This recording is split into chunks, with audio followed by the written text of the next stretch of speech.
Good morning friends, હું અજય ત્રિવેદી અને આજે આપણે ધોરણ 10 વિષય વિજ્ઞાનમાં ચેપ્ટર 1 રાસાયણિક પ્રક્રિયાઓ અને સમીકરણો એના આપણે ત્રીજા ભાગમાં આજે મળી રહ્યા છે.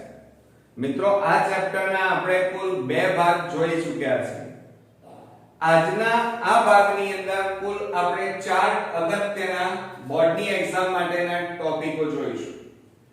હવે મિત્રો, આ ચેપ્ટર બોર્ડની એક્ઝામમાં કુલ 4 માર્ક્સમાં મિત્રો પૂછાય છે.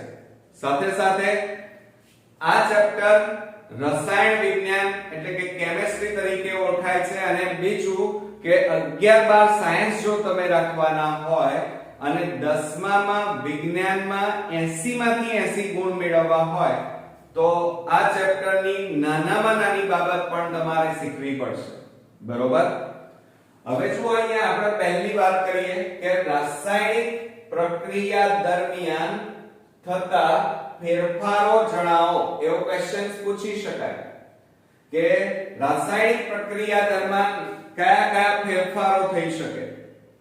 તો સામાન્ય રીતે આપણે જાણીએ છીએ કે જ્યારે કોઈ બે પદાર્થો વચ્ચે રાસાયણિક પ્રક્રિયા થાય,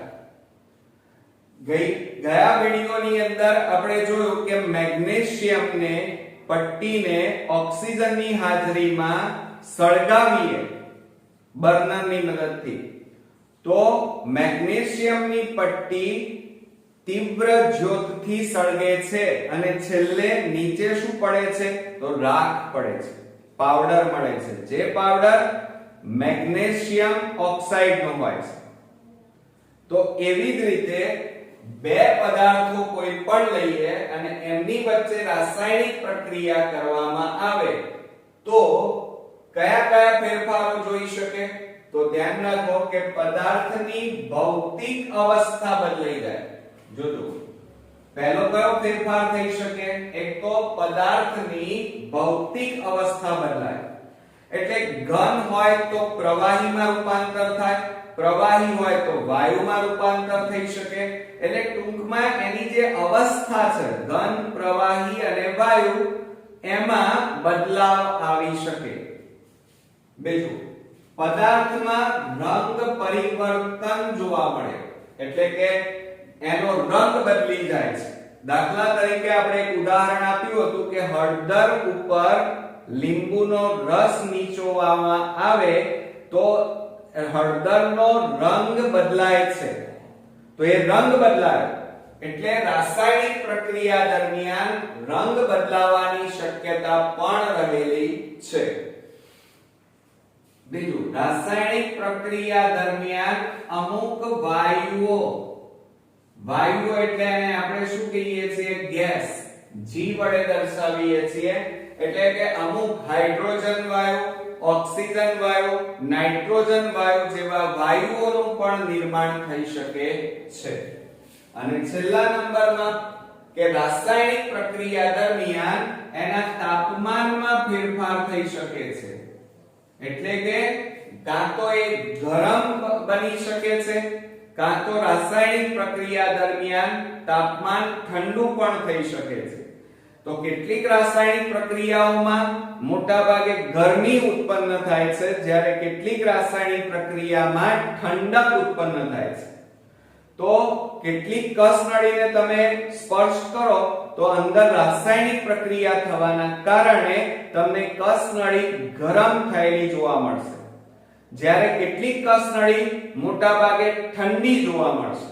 એટલે એના તાપમાનમાં મોટાભાગે તફાવત થયો એમ કહી શકાય.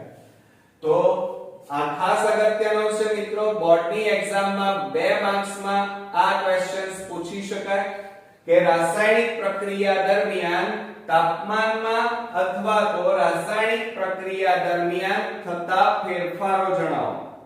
તો પહેલો ફેરફાર છે કે રાસાયણિક પ્રક્રિયાની ભૌતિક અવસ્થા બદલાઈ જાય, કાં તો એનો રંગ પરિવર્તન જોવા મળે, કાં તો એમાં વાયુઓનું નિર્માણ પણ જોઈ શકાય, કાં તો એના તાપમાનમાં મોટાભાગે ફેરફાર નોંધી શકાય. તો આ રીતે આ 4 અગત્યના ફેરફારો રાસાયણિક પ્રક્રિયા દરમિયાન થઈ શકે છે. મિત્રો આ ખૂબ જ અગત્યનો પ્રશ્ન છે, ખાસ તૈયાર કરજો. ત્યાર પછી સેકન્ડ ટોપિક આપણો 3 માર્ક્સનો મિત્રો પૂછાય છે કે રાસાયણિક સમીકરણ કેવી રીતે લખાય, ઉદાહરણ આપીને સમજાવો. હવે ધ્યાન રાખજો બરોબર કે ગયા વિડિયોની અંદર આપણે એક પ્રયોગ જોયો હતો કે મેગ્નેશિયમની પટ્ટીને ચીપિયા વડે પકડી અને બર્નરની મદદથી ગરમ કરીએ તો મેગ્નેશિયમની પટ્ટી તીવ્ર જ્યોતથી સળગે છે અને મેગ્નેશિયમ ઓક્સાઇડનો પાવડર મળે છે. બરોબર?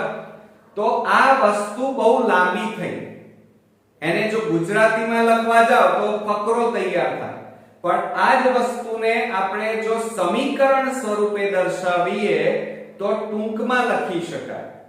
તો જુઓ અહીંયા મેગ્નેશિયમની પટ્ટીનું ઓક્સિજનની હાજરીમાં દહન કરતા, દહન એટલે સળગાવતા મેગ્નેશિયમ ઓક્સાઇડ MgO બને છે. આ પ્રક્રિયાનું શબ્દ સ્વરૂપમાં જો વર્ણન કરવું હોય તો ઘણું લાંબુ થઈ જાય અને એટલા માટે એને ટૂંકમાં લખવા માટે, સંક્ષિપ્તમાં લખવા માટે એને સમીકરણ સ્વરૂપે દર્શાવવામાં આવે છે. હવે આ જ વસ્તુને સમીકરણ સ્વરૂપે દર્શાવવું હોય તો મેગ્નેશિયમ પ્લસ ઓક્સિજનની હાજરી એટલે પ્લસ O2 અને એને ગરમ કરીએ છીએ એટલે ઉપર આ રીતે ત્રિકોણ આકારનું આ રીતે સંજ્ઞા વડે એને દર્શાવવાનું, આને ડેલ્ટા કહેવાય. ડેલ્ટા નો મતલબ એ થાય કે રાસાયણિક પ્રક્રિયાને તમે ગરમ કરી છે. ઓકે, તો ગરમ કરતા શું મળી જાય છે? MgO મળે છે. હવે મિત્રો બરોબર ધ્યાન આપો કે મેગ્નેશિયમની પટ્ટી ઓક્સિજનની હાજરીમાં ગરમ કરતા મેગ્નેશિયમ ઓક્સાઇડ મળે છે. એને સમીકરણ સ્વરૂપે કેવી રીતે દર્શાવાય? તો Mg O2 gives, આ એરો જે માર્યો છે એને gives બોલાય, આ તીરને gives બોલાય, અને ગરમ કરો છો એને આ રીતે દર્શાવાય. બરોબર? જેને ડેલ્ટા કહેવાય. ગણિતનો ડેલ્ટા નથી, પણ અહીંયા ગરમી દર્શાવવા માટે ત્રિકોણ આકારનું અહીંયા સંજ્ઞા વપરાય છે. અને એની જમણી બાજુએ નિપજ મળે છે પણ MgO, મેગ્નેશિયમ ઓક્સાઇડ. હવે મિત્રો બરોબર ધ્યાન રાખો અહીંયા કે કોઈ પણ રાસાયણિક સમીકરણ એ બે તમે જે પ્રક્રિયા કરી છે એ પ્રક્રિયાને ટૂંકમાં દર્શાવવા માટે રાસાયણિક સમીકરણ વપરાય. દાખલા તરીકે કેલ્શિયમ ની ઓક્સિજનની હાજરીમાં રાસાયણિક પ્રક્રિયા કરતા કેલ્શિયમ ઓક્સાઇડ મળે છે. બરોબર? તો આ શબ્દ સ્વરૂપે દર્શાવો તો લાંબુ થઈ જાય, તો ટૂંકમાં દર્શાવવું હોય તો આ રીતે દર્શાવાય કે કેલ્શિયમ વત્તા ઓક્સિજન gives કેલ્શિયમ ઓક્સાઇડ. બરોબર મિત્રો? આ રીતે એને રાસાયણિક સમીકરણ સ્વરૂપે દર્શાવી શકાય. હવે મિત્રો જુઓ, આ તીર છે, તીરને gives કહેવાય. શું કહેવાય? gives. હવે તીરની આ ડાબી બાજુ કહેવાય. કઈ બાજુ કહેવાય? ડાબી. અને આ કઈ બાજુ કહેવાશે? જમણી બાજુ. ક્લિયર? હવે જમણી બાજુએ આ જે દર્શાવેલું છે એને આપણે શું કહીએ છીએ મિત્રો? પ્રક્રિયકો કહેવાય. શું કહેવાય? પ્રક્રિયકો. અને તીરની જમણી બાજુએ આપણે જે દર્શાવ્યું છે એને આપણે નિપજ કહેવાય. શું કહેવાય મિત્રો? નિપજ. હવે બીજી વાત કરીએ કે પ્રક્રિયકો એક કરતા વધારે હોય, અહીંયા બે છે તો એ બંનેની વચ્ચે કયું ચિહ્ન વપરાય? પ્લસ વપરાય. અને જો નિપજ એક હોય તો વાંધો નહીં, પણ જો નિપજ એક કરતા વધારે હોય, આ વધારે છે નિપજ, તો એમની વચ્ચે કયું ચિહ્ન વપરાય? પ્લસ વડે દર્શાવાય છે. ક્લિયર? જુઓ અહીંયા આ મેગ્નેશિયમ વત્તા ઓક્સિજન આ બંને તીરની ડાબી બાજુએ છે, તો એ બંને શું છે? પ્રક્રિયકો. અને તીરની જમણી બાજુએ શું દર્શાવવામાં આવે છે? નિપજો. ઓકે. હવે જુઓ, સમીકરણમાં મેગ્નેશિયમ અને ઓક્સિજનને શું કહેવામાં આવે છે મિત્રો? પ્રક્રિયકો કહેવાય. શું કહીએ છીએ? પ્રક્રિયકો. જેમની વચ્ચે રાસાયણિક પ્રક્રિયા થતી હોય છે. રાસાયણિક પ્રક્રિયા આ બંને વચ્ચે થાય. જે પ્રક્રિયકો હોય એમની વચ્ચે રાસાયણિક પ્રક્રિયા થાય અને રાસાયણિક પ્રક્રિયા થઈ અને આપણને MgO મળે છે, જેને નિપજ કહેવાય. અને નિપજ હંમેશા જમણી બાજુએ દર્શાવાય છે. બરોબર? અને નિપજ હંમેશા પ્રક્રિયાને અંતે મળે. આ યાદ રાખજો. નિપજ હંમેશા પ્રક્રિયાને અંતે મળે છે. બીજું, રાસાયણિક સમીકરણમાં પ્રક્રિયકોને હંમેશા ડાબી બાજુએ, કઈ બાજુએ મિત્રો? ડાબી બાજુએ દર્શાવવામાં આવે છે. આ ડાબી બાજુએ દર્શાવાય પ્રક્રિયકોને. અને નિપજોને હંમેશા જમણી બાજુએ દર્શાવવામાં આવે છે. યાદ રાખજો આ ખાસ. બીજું, પ્રક્રિયકો અને નિપજોની વચ્ચે કયું ચિહ્ન વપરાય છે મિત્રો? આ રીતે તીરના નિશાન વડે દર્શાવવામાં આવે છે. એમાં તીરનો જે ટોચનો ભાગ હોય એરો હેડ કહેવાય. આને શું કહેવાય? એરો હેડ. તો આ એરો હેડ હંમેશા નિપજ તરફ હોય. જોજો અહીંયા ધ્યાન આપો કે જો એક કરતા વધુ પ્રક્રિયકો પ્રક્રિયામાં ભાગ લેતા હોય તો તેમની વચ્ચે વત્તા એટલે પ્લસ સંજ્ઞા વપરાય છે. આ જ રીતે એક કરતા વધુ નિપજો હોય ઉત્પન્ન થતી હોય તો તેમની વચ્ચે પણ પ્લસ સંજ્ઞા વપરાય છે. બીજું, જે તીર છે, આ તીર છે એનો આ ટોચનો ભાગ જેને આપણે એરો હેડ કહીએ છીએ એ હંમેશા કોની તરફ હોય?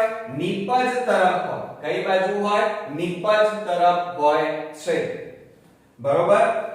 જે પ્રક્રિયાની દિશા બતાવે છે. આ એરો શું બતાવે છે? પ્રક્રિયાની દિશા. એટલે કે આ બંને વચ્ચે પ્રક્રિયકો વચ્ચે પ્રક્રિયા થાય છે અને આપણને શું મળે છે? નિપજ. તો નિપજ તરફ પ્રક્રિયા આ બાજુ જઈ રહી છે. હવે જુઓ, તમે આ રીતે ન દર્શાવી શકો કે કેલ્શિયમ વત્તા ઓક્સાઇડ આ રીતે ન કરી શકો. તો આ પ્રક્રિયા આ બાજુ ગતિ કરી રહી છે. તો એ ખોટું છે મિત્રો અત્યારે હાલ પૂરતું. બરોબર? એટલે એક આ ધ્યાન રાખજો. એટલે હવે તમને એક ઉદાહરણ દ્વારા સમજાવું કે આયર્ન એટલે લોખંડ, જેને ફેરસ કહેવાય, જે ફેરમ ઉપરથી આવેલું છે. હવે જુઓ, આ લોખંડની સંજ્ઞા છે. આ લોખંડને વાતાવરણમાં ભેજમાં ખુલ્લું રાખવામાં આવે તો લોખંડ વાતાવરણમાં રહેલા ઓક્સિજન સાથે ભેજ સાથે રાસાયણિક પ્રક્રિયા કરે છે. અને રાસાયણિક પ્રક્રિયા, આ બંને વચ્ચે રાસાયણિક પ્રક્રિયા થાય છે અને પ્રક્રિયા થઈ અને આયર્ન ઓક્સાઇડ મળે છે. એટલે કે FeO મળે છે. બરોબર મિત્રો? તો હવે આપણે આ રાસાયણિક સમીકરણ ટૂંકમાં લખ્યું. શબ્દ લાંબુ છે, શબ્દ રીતે લખો તો લાંબુ થઈ જાય. હવે આમાં જુઓ, આ બંને શું છે? એ પ્રક્રિયક કહેવાય. પ્રક્રિયક હંમેશા ડાબી બાજુએ લખાય. જ્યારે આ જે મળી એ મિત્રો આપણને શું મળ્યું છે? નિપજ. અને નિપજ હંમેશા કઈ બાજુએ લખાય? જમણી બાજુ લખાય. પ્રક્રિયકો બે કરતા વધારે હોય તો વચ્ચે પ્લસ નું ચિહ્ન વપરાય. અહીંયા નિપજ એક જ છે એટલે અહીંયા પ્લસ ની જરૂર નથી. પણ જો નિપજ બે કરતા વધારે હોય તો એમાં પણ વચ્ચે પ્લસ ની નિશાની મૂકવામાં આવે છે. બીજું પ્રક્રિયક અને નિપજની વચ્ચે તીર દ્વારા દર્શાવાય છે, પણ તીરનો ટોચનો છેડો જેને એરોહેડ કહેવાય, એ એરોહેડ હંમેશા નિપજ તરફ હોય છે અને આ એરો એ રાસાયણિક પ્રક્રિયાની દિશા બતાવે છે. ક્લિયર મિત્રો? તો આ ટોપિક તમારો બોર્ડમાં કુલ 3 માર્ક્સમાં પૂછાય છે, એટલે ખાસ તૈયાર કરજો. અને હવે તમને આ રાસાયણિક સમીકરણ સરળતાથી સમજાઈ ગયું હશે. હવે નેક્સ્ટ ટોપિક આપણો 2 માર્ક્સમાં જોઈએ કે અસંતુલિત રાસાયણિક સમીકરણ એટલે શું. હવે તમે જોઈ રહ્યા છો કે જે રાસાયણિક સમીકરણમાં દરેક તત્વના પરમાણુની સંખ્યા સમાન ન હોય તે રાસાયણિક સમીકરણને અસંતુલિત સમીકરણ કહે છે. બરોબર? હવે એમાં ઉદાહરણ આપણે જોયું છે, એની પહેલા વાત કરીએ કે મેગ્નેશિયમની ઓક્સિજન સાથે પ્રક્રિયા થતા મેગ્નેશિયમ ઓક્સાઇડ બને છે. હવે આ સમીકરણ સંતુલિત છે, ચેક કરીએ. ચાલો, અહીંયા મેગ્નેશિયમ આ તીરની આ બાજુ આ પ્રક્રિયકો કહેવાય, આ નિપજ કહેવાય. પ્રક્રિયક કેટલા છે આમાં જુઓ, Mg કેટલા છે, અહીંયા આગળ કશું નથી, પાછળ કશું નથી, એટલે 1 કહેવાય. તો અહીંયા પણ Mg 1 છે, બરાબરની આ બાજુ નિપજમાં. ઓક્સિજન કેટલા છે? 2. અહીંયા ઓક્સિજન નિપજમાં કેટલા છે? 1. એટલે બંને બાજુ મેગ્નેશિયમ સરખા છે પણ ઓક્સિજન સરખા નથી, તો એને સંતુલિત કરવું પડે. તો આ બાજુ ઓક્સિજનની સંખ્યા 2 છે પ્રક્રિયકોમાં, નિપજમાં 1 જ છે, એટલે આ સમીકરણ સંતુલિત કહેવાય નહીં. ચલો એ જ રીતે આની વાત કરીએ. આયર્નની ઓક્સિજન સાથે રાસાયણિક પ્રક્રિયા થઈ આયર્ન ઓક્સાઇડ મળે છે. હવે આ સમીકરણ કેવું છે ચેક કરીએ. આયર્ન કેટલા? 1. તો નિપજમાં આયર્ન 1 જ છે, જુઓ. બરોબર?